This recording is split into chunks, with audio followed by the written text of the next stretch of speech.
حسین کیسے تھے؟ شواہد النبوہ میں علامہ عبد الرحمن جامی امام حسین کا حسن لکھتے ہیں، امام حسین کا حسن لکھتے ہیں۔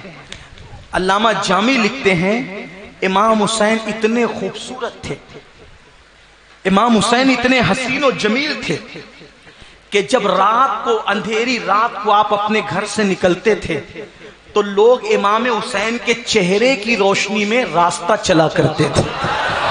سبحان اللہ سبحان۔ یہ علامہ جامی لکھ رہے ہیں، اور اس کو میرے امام کیسے بیان کرنے ذرا سنیں۔ جامی نے نثر میں لکھا اور میرے امام نے نظم میں لکھا، اور اس کو، اس خاندان کی شان کو میں اپنے انداز میں آپ کے سامنے پیش کرتا ہوں۔ حالانکہ میری آواز نعت خانوں جیسی نہیں، لیکن جب میں ان اشعار پہ آتا ہوں تو میرا دل تڑپ کر کہتا ہے کہ امام نے جس عشق میں لکھا میں اس عشق کے ساتھ پڑھ نہیں سکتا، لیکن ان کی خیرات تو پا سکتا ہوں۔ تصور میں لانا وہ چہرہ امام حسین کا جس کی روشنی میں رات کے اندھیرے میں لوگ راستہ طے کرتے تھے۔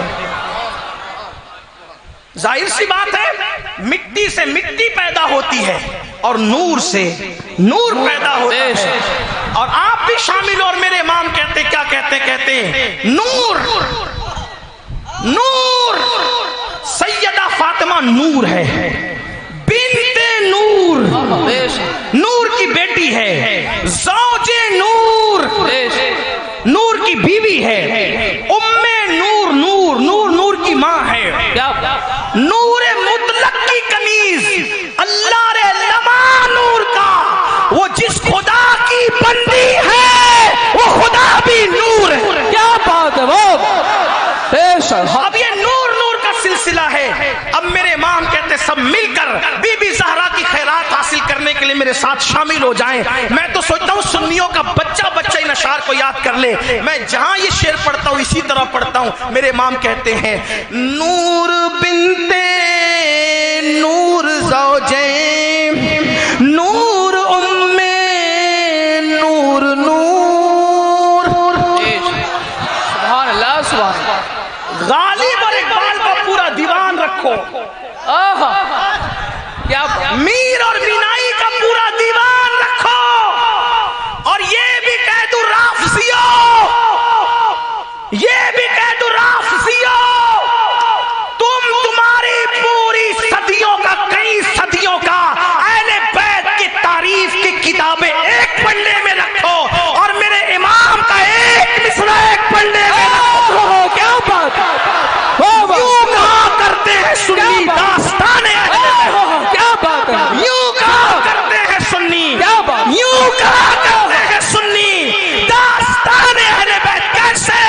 یہ رافضی کیا کہیں گے اہل بیت کی داستان؟ ہم سنیوں سے سنو، نور بنتے نور زوجے، نور ام نور نور۔ سبحان اللہ۔ سنیوں کے بچے بچے کو یہ شعر یاد کرا دو، نور بنتے نور زوجے، نور ام نور نور۔ اگر آپ کو پڑھنا آتا ہے تو میرے ساتھ مل کے پڑھیں، نور بنتے نور زوجے، نور ام نور نور، نور بنتے نور زوجے، نور ام نور نور، نور مطلق کی کنیز، اللہ رے لما نور کا، اور ایک سینے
خوبصورت کیوں ہے؟ تو میرے عشق نے کہا، احمد رضا نے نبی کے بچے بچے کی تعریف کی، اللہ نے ان کے گھر کے بچے بچے کو خوبصورت کر دیا۔ تو تم بھی پڑھو، اگر خوبصورتی چاہتے ہو تو تیری نسلیں بچہ بچہ نور کا، تیری نسلیں پاک میں ہے بچہ بچہ نور کا، تو ہے عین نور تیرا سب گھرانہ نور کا۔ اب اس کو پھر سے پڑھیں، ایک ساتھ سلسلہ بن جائے۔ نور بنتے نور زوجے نور میں نور نور، نور بنتے زوجے نور میں نور نور، نور مطلق کی کنیز اللہ رے لمع نور کا، ایک سینے تک مشابہ، ایک وہاں سے پاؤں تک حسن سبتین ان کے جاموں میں ہے نیما نور کا، تو تیری نسل پاک میں ہے بچہ بچہ نور کا، تو ہے عین نور تیرا سب گھرانہ نور کا۔ حسین اتنے خوبصورت تھے، سبحان اللہ، سبحان اللہ۔ حسین اتنے خوبصورت تھے کہ آپ کے چہرے کی روشنی میں لوگ رات کے اندھیرے میں راستہ طے کرتے تھے۔ آخری بات، ہم بھی حسین پاک سے محبت کرتے ہیں، لیکن ہمارے گھر میں دین کتنا ہے، دین پر عمل کتنا ہے؟ آج مسلمان حرام کھا رہا ہے، توجہ کرنا، مسلمان آج حرام کھا رہا ہے، حرام کھا کھا کر اپنا پیٹ بھر رہا ہے، اپنے بچوں کا پیٹ بھر رہا ہے۔ بچوں کو یہ تربیت تو دی، بیٹا روز اسکول جانا، روز ٹیوشن جانا، لیکن بچوں کو یہ تربیت نہیں دی کہ بیٹا حرام مت کھانا، حلال کھانا۔ آؤ آخری بات کہہ دوں، امام حسین نے جو دین بچانے نکلے تھے، اپنے گھر کا ماحول اتنا خوبصورت، اتنا حسین بنایا تھا، آپ کو پتہ ہوگا، توجہ کرو، سن لو غور سے، ایک دل جلے سے امام علی مقام نے اپنے گھر کی تربیت کا ماحول کتنا خوبصورت کیا تھا، گھر کی تربیت کا ماحول کتنا حسین و جمیل کیا تھا۔ اللہ اکبر، ایک مرتبہ کا وہ واقعہ آپ ذہن میں پھر دہرائیں، کیا ہوا؟ اللہ اللہ، میدان کربلا میں جب سب لوگ شہید ہو گئے، بھئی جو جائیں وہیں رہے، بات آخری ہو رہی ہے، جو جائیں وہیں رہے، آپ ڈسٹرب نہیں کریں، ایک بار آپ لوگ توجہ میری طرف رکھیں، بات آخری ہو رہی ہے، ڈسٹرب نہیں کریں۔ امام علی مقام شہید ہو گئے، امام کی شہادت کے بعد لاشوں پہ گھوڑے دوڑ گئے۔ آپ نے سنا، ابن جریر طبری نے لکھا، ابن کثیر نے لکھا، استاد زمن نے لکھا کہ لاشوں کی بے حرمتی کی گئی، یہاں تک کہ گھوڑے دوڑا دیے گئے، لاشوں پہ گھوڑے دوڑا دیے گئے، بیویوں کو ان کے خیمے جلا کر ان کے ہاتھوں میں جو ہے وہ رسیاں باندھ دی گئی، امام زین العابدین کو جو ہے وہ ہتھکڑیاں اور پیروں میں بیڑیاں ڈال دی گئی، اور اس کے بعد یہ لٹا ہوا قافلہ جب کوفہ کی سرزمین پہ پہنچا تو اس وقت جو کئی بچے اور بچیاں تھیں، ان میں سے 7 سال کی ایک شہزادی تھی جن کا نام سکینہ آیا ہے، ان کو سکینہ بھی کہتے ہیں لیکن زیادہ مشہور سکینہ ہو گیا ہے۔ 7 سال کی شہزادی ہے سیدہ سکینہ۔ آپ جانتے ہیں 7 سال کے بچے تو صحیح طور پہ روزہ بھی نہیں رکھتے، اگر روزہ رکھتے بھی ہیں تو ان کے روزے کا احوال کیا ہے آپ سب جانتے ہیں۔ 7 سال کے بچوں کو کھانا چاہیے، پانی چاہیے، چاکلیٹ چاہیے، کھیل کود چاہیے۔ ہر دور کے الگ الگ بچے ہیں لیکن سب بچے ہی ہوتے ہیں۔ 7 سال کی شہزادی سکینہ ہے، اور بھوک کتنی ہے، 7 محرم سے 10 محرم تک بھوکی پیاسی رہی بابا کے ساتھ، 11 اور 12 محرم کو مزید 2 دن بھوکی پیاسی رہی، 12 یا 11 محرم کو وہ قافلہ چلا، اب اگر 13 یا 14 محرم بھی پکڑ لیتے ہیں تو کتنے دن ہو جاتے ہیں؟ کم سے کم 7 یا 8 دن۔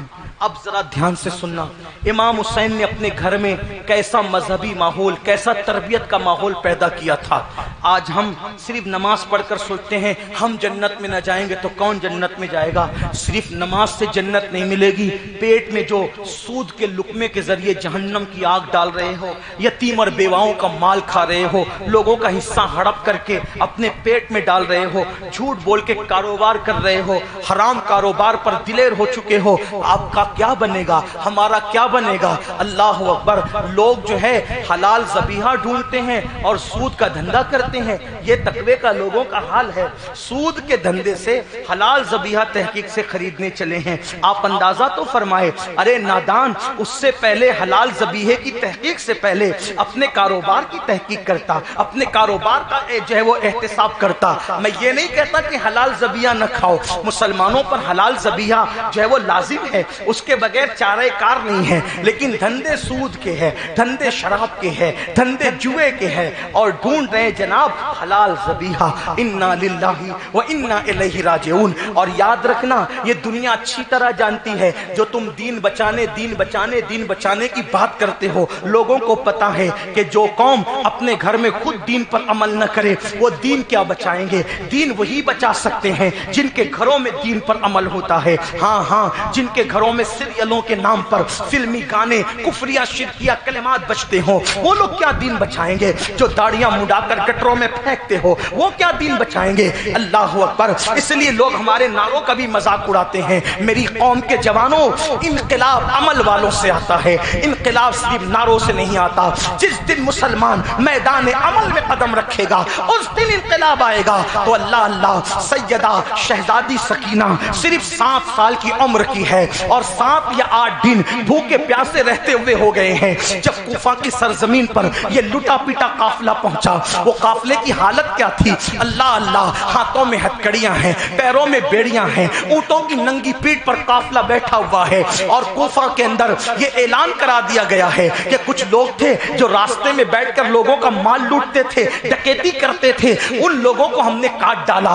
ان کے کٹے ہوئے سر آ رہے ہیں، اور ان کے بچے اور بیویوں کو جو ہے وہ قیدی بنا کر لا رہے ہیں۔ کوفہ والوں نے سوچا قیدیوں کو کھانا کھلانے سے ثواب زیادہ ملتا ہے، قیدیوں کو کھانا کھلانے سے اجر زیادہ ملتا ہے، تو کوفہ کی عورتوں نے روٹیاں بنائی، کھجوریں تیار کی، کھانے کا سامان اکٹھا کیا، اور کوفے کی عورتیں چھتوں پر چڑھ گئی کہ جب یہ قیدی آئیں گے، اونٹ پر بیٹھے ہوئے قیدی، ہم ان کو صدقہ دیں گے اور صدقہ دے کر ان سے دعائیں لیں گے۔ آپ جانتے ہیں تاریخ کے اوراق گواہ ہے، جس وقت سیدہ زینب، سیدہ سکینہ، شہر بانو، ام رباب، ام اسحاق، جناب لیلا، یہ سب مقدس خواتین جب اونٹوں کی ننگی پیٹھ پر کوفے کے بازاروں سے گزاری گئی تو کوفے کی عورتیں چھتوں پر بیٹھ کر کے روٹی اور کھجور پھینک رہی تھی، کھانے کی چیزیں پھینک رہی تھی، اور کہہ رہی تھی صدقہ صدقہ صدقہ۔ جب وہ روٹیاں سیدہ سکینہ کی گود میں آ کر کے گری، آپ جانتے ہیں اگر 12 سے 14 گھنٹے کا ہم روزہ رکھ لیں تو افطار کے وقت ہمیں کس طرح بھوک اور پیاس لگتی ہے۔ اگر مؤذن اعلان کرنے میں دیر کر دے تو لوگ سوچتے ہیں کہ مؤذن اعلان کرنا، اذان دینا بھول تو نہیں گیا، اور جب اذان ہوتی ہے، اعلان ہوتا ہے، تو آدمی کو نہ بچے کی فکر ہوتی ہے نہ بیوی کی فکر ہوتی ہے، وہ خود کی فکر میں ہوتا ہے۔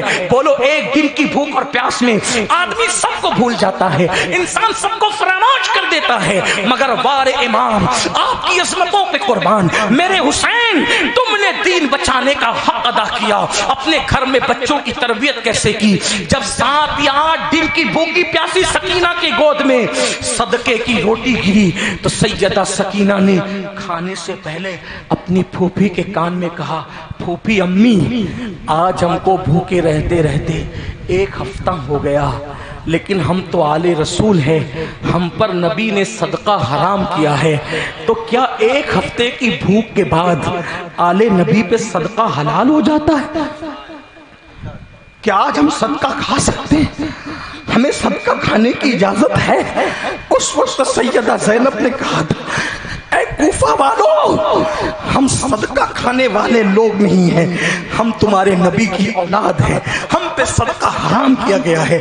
اس بھوک کی شدت میں بھی سیدہ سکینہ نے 7 سال کی عمر میں صدقے کی روٹی نہیں کھائی۔ حسین کی 7 سال کی شہزادی، جملے پہ غور کریں، حسین پاک کی 7 سال کی شہزادی 7 دن کی بھوک کے بعد صدقہ نہیں کھاتی، کیونکہ نبی نے آل نبی پہ صدقہ حرام کیا۔ ٹھیک، حسین پاک کی 7 سال کی شہزادی 7 دن کی بھوکی ہونے کے بعد بھی صدقہ نہیں کھاتی۔ ہم کیسے حسینی ہیں کہ پیٹ بھرا ہونے کے بعد بھی سود کھا رہے ہیں، جوے کے پیسے کھا رہے ہیں، شراب کے دھندے کے پیسے کھا رہے ہیں۔ میں تو یہاں رک کر کے لوگوں سے یہ کہتا ہوں، شاید میری قوم عمل کے معاملے میں یزید سے 2 قدم کچھ آگے نکل گئی۔ کیوں؟ کیونکہ یزید تو یزید بن کے یزیدیت کر رہا تھا، یزید بن کے یزیدیت کر رہا تھا، اور میری قوم کا مکر اور مکار پن یہ ہے کہ یہ حسینی بن کر یزیدی کام کر رہے ہیں۔ عورتوں پہ پاک کی نظر ڈالنا حسینی کا کام تو نہیں، شراب پینا حسینی کا کام تو نہیں، مسجدوں کو ویران کرنا حسینی کا کام تو نہیں۔ مولا حسین نے تو 72 زخم کھا کے بھی آخری میں سر سجدے میں رکھا۔ وہ تلواروں کے سائے میں نماز نہیں چھوڑتے، اور ہم اے سی میں پڑے پڑے نماز چھوڑ رہے ہیں، ہم پنکھوں میں پڑے پڑے نماز چھوڑ رہے ہیں۔ وہ 3 دن کی بھوک اور پیاس کے بعد بھی نماز نہیں چھوڑتے، اور ہم ایک دن میں 3 بار پیٹ بھر کے کھا رہے ہیں اور نماز چھوڑ رہے ہیں۔ حسینیوں، صرف زبانی حسینی نہ بنو بلکہ کردار کے حسینی بنو۔ آج کی یہ محفل اسی لیے منعقد کی گئی ہے کہ آؤ جب بھی کبھی ضمیر کا سودا ہو دوستو، قائم رہو حسین کے انکار کی طرح، اور قتل حسین اصل میں مرگ یزید ہے۔ اسلام زندہ ہوتا ہے ہر کربلا کے بعد۔